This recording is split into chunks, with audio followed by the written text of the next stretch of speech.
on the road to recovery.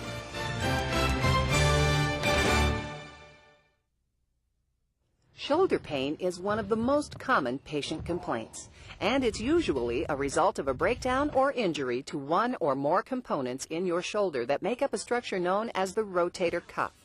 Your doctor is concerned that the tendons in your rotator cuff are swollen or damaged. So we've created this program to help you understand how your shoulder functions, why it's causing you pain, and the treatment options you have available to you to help relieve your shoulder discomfort. The rotator cuff is a powerful network of muscles and connecting tendons which hold your upper arm bone into your shoulder socket. These muscles are in the deepest muscle layer of the shoulder, providing stability for the ball and socket joint. Working together, they allow your arm to perform a variety of functions that involve coordinated movement and strength. The muscle that stretches over the top of the shoulder, the supraspinatus, is most often involved in rotator cuff problems. This and other tendons of the rotator cuff muscle group travel through the subacromial arch, a relatively tight passageway created by a bony shelf on the shoulder blade. These tendons are lubricated by the subacromial bursa, which is an oil-filled sac that reduces the friction between the sliding and moving muscles and tendons and the overlying bone. When all of these components are working together in a healthy, strong rotator cuff, you never even think about all the things your shoulder joints allow you to do. But with a damaged rotator cuff, pain tells you that your cuffs had enough. Typically, rotator cuff pain is most prominent at the outer, upper tip of the shoulder, which can radiate down over the outside shoulder muscle, especially during arm movement. You may find it painful to lie directly on the shoulder, and you may experience a clicking or catching sensation in your shoulder joint.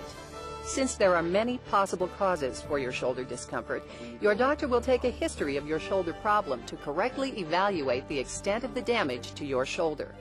You'll be asked numerous questions like specific pain location, movement limitations, and the demands you place on your shoulders during work or play. Further evaluation can include examination of the neck and shoulders, looking for tender areas and abnormalities, strength testing, and nerve testing. The doctor may even order x-rays, and while they don't show the rotator cuff itself, which is soft tissue, the x-rays may show calcium deposits, abnormal bone growths, or a misshaped acromion bone, which may be causing the pain. Your doctor may order additional diagnostic tests, such as an MRI, an arthrogram, or electrical nerve studies.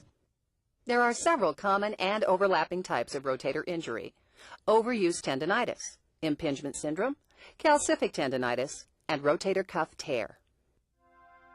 Cuff tissues can become irritated, commonly through repetitive motions, particularly overhead reaching or repeated throwing motions. These acute or repetitive injuries can affect any age group. But the good news is, overuse tendinitis responds quickly to simple rest and shoulder therapy. Surgery is rarely needed. Some people have a slightly curved acromion bone or bone spurs, which may increase their chances for pinched tendons when they raise their arm. This is called impingement syndrome, generating a persistent pain most commonly in patients aged 35 to 50. This chronic tendinitis is more resistant to conservative treatment, with prolonged, recurring pain that sometimes lasts for weeks or months before it eases up. Cortisone injections may ease the discomfort, but occasionally with impingement tendinitis, the pain persists, so arthroscopic surgery is required. A less common source of shoulder pain is calcific tendinitis. In some people, rotator cuff tissue that's been inflamed over a length of time tends to secrete a deposit of calcium in and around the shoulder tendons. This can result in episodes of throbbing, sometimes severe discomfort. This pain often responds to conservative treatment quite well. Sometimes, in persistent or recurring cases, your doctor will recommend either needle insertion to break up the calcium deposit or arthroscopic surgery. It's no surprise that an acute injury or repetitive trauma can cause a complete tear of the rotator cuff tissues. Falls or other events which cause a sudden jerking force can strain or tear the rotator cuff. This is a more common event with people over 50. Oftentimes, the patient may not know what caused the cuff tear.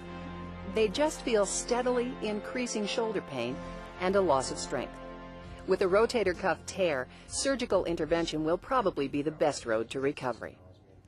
Now that you understand the possible reasons for your pain and how it can be overcome, you'll want to learn more about your treatment options. Generally speaking, your rotator cuff injury can often be treated conservatively without surgery. Your first steps to pain control include a relative rest program. This treatment involves careful, limited use of your arm during your day-to-day activities. It will help you avoid further irritation to the rotator cuff to promote healing. Ice and heat therapy, along with anti-inflammatories to reduce swelling. These may be drugs prescribed by your doctor or over-the-counter products such as aspirin, generic ibuprofen, Advil, Aleve, or Metaprin. Your doctor may prescribe physical therapy to assist in your recovery. The therapist will evaluate the strength and function of your shoulder and will also study the relationship between posture and position as they relate to your pain. The therapist may suggest certain posture and position changes and give you an appropriate exercise program to allow you to function at work and home without adding additional stress to the rotator cuff. If these initial conservative measures aren't helping with your discomfort, your doctor may recommend injection therapy. A small area on your shoulder would first be numbed, and then your doctor would inject a strong anti-inflammatory medication, such as cortisone, into the bursa over the affected area of the rotator cuff. This will reduce swelling and pain and create a window of opportunity for you to rest, heal, and recover. Will your shoulder need surgery? Your doctor may decide this is your best hope of recovery, especially if your arm hasn't responded to any of the more conservative recovery procedures. It's important for you to know that with any surgery there are potential risks. These include infections, a possible blood clot, problems with the anesthesia, or trouble with nerve or artery injuries.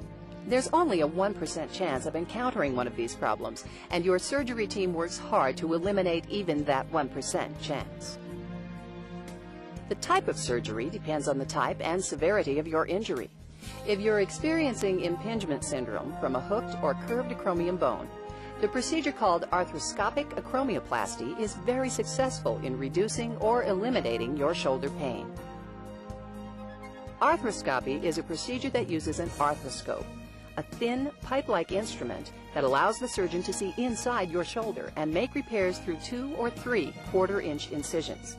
While you're asleep under general anesthesia, the shoulder is inflated with sterile fluid to expand the area. Then the arthroscope is slipped into the affected area of the rotator cuff to give the surgeon a magnified view of the tissues inside your shoulder. Using small instruments inserted into the other incisions, he can then explore the affected area of your rotator cuff structure, studying the magnified image on a TV monitor. To ease the pressure on your affected cuff tendons, the surgeon will trim and remove bone spurs or flatten out an abnormally curved acromion bone. The procedure usually takes less than an hour. Because this is an outpatient surgery, you'll be taken to a recovery room for 1 to 2 hours of observation by the attending staff, and then you're allowed to go home the same day. Your arm will have a dressing over the incisions and will be immobilized in a sling, which you may need to wear for at least 2 days. Your doctor will probably prescribe a pain medication for you as your shoulder heals. On the second day after your surgery, the larger dressing can be removed and the incisions individually covered with sterile strips. Generally, in 2 to 3 days, you'll be able to take a shower. If your shoulder injury involves a complete rotator cuff tear, chances are an open surgery will be required to repair the damage. In this procedure, a larger 2 to 4 inch incision will be made. The torn edge of the rotator cuff tissue will be trimmed up and cleaned. The cuff tendon can then be fastened back to the bone in a number of ways. Sutures may be used. It may be reinserted into tiny holes drilled in the bone. Or it may be anchored to the bone with small screws or other anchor devices which stay in place, rarely causing any long-term problems. This open surgery is more aggressive, and you'd most likely stay in the hospital a day or 2 for observation. When you leave the hospital, your arm will be put in a sling to rest it, and for 2 to 4 weeks, the sling will be a part of your life. You may be instructed to start some simple pendulum exercises and be encouraged to use your arm for light activities with the elbow supported. And over the next several months, post-operative rehabilitation will also become a part of your life, whether your rotator cuff treatment was surgical or non-surgical. Physical therapy starts immediately, even the first night after surgery, as either a home program or in the therapist's office. and it's very important that you take an active role in your rehabilitation to get the best results. Your doctor and therapist will provide you with specifics about how you can begin reuse of your arm. Rehab will involve simple range of motion exercises with very little stress on the rotator cuff. The range of motions will increase over the next few weeks until you've progressed to minor lifting exercises. Be patient. It may take 6 to 8 weeks before you can raise your arm over your head, 3 months to start regaining confidence in your shoulder, and 6 months to a year for complete healing and non-conscious use of the arm. Physical therapy may be tedious, time-consuming, and perhaps even painful at times. But rehabilitation is your key to getting that shoulder back into the swing of things. The fact is that even with our highly successful surgical techniques, there is a small chance that the damage to the rotator cuff is too great and a satisfactory repair cannot be done. In the oldest age group, rotator cuff tears are common, and conservative management may be the best treatment. When it's all over, will your shoulder feel like new? Well, yes and no. Most likely your shoulder will feel much better than before your surgery, but it will probably never feel like it did before the pain started. In fact, a complete 100% return to normal is probably not possible.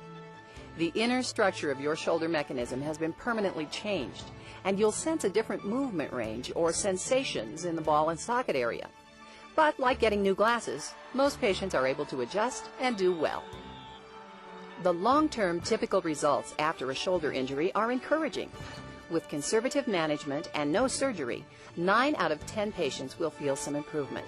Only a small percentage of patients will need to go on to surgery, but fortunately, rotator cuff surgery results in a significant improvement and pain relief in over 90% of the patients. In fact, most patients indicate that they would do it all again and would recommend it to a friend. In older patients with a rotator cuff tear, caution is the key word for recovery. Rotator cuff disease is a natural part of the aging process, and these types of shoulder injuries heal very slowly in older people. The range of motion may be compromised, and it's vital that you stick with the physical therapy protocol for the best chance of recovery.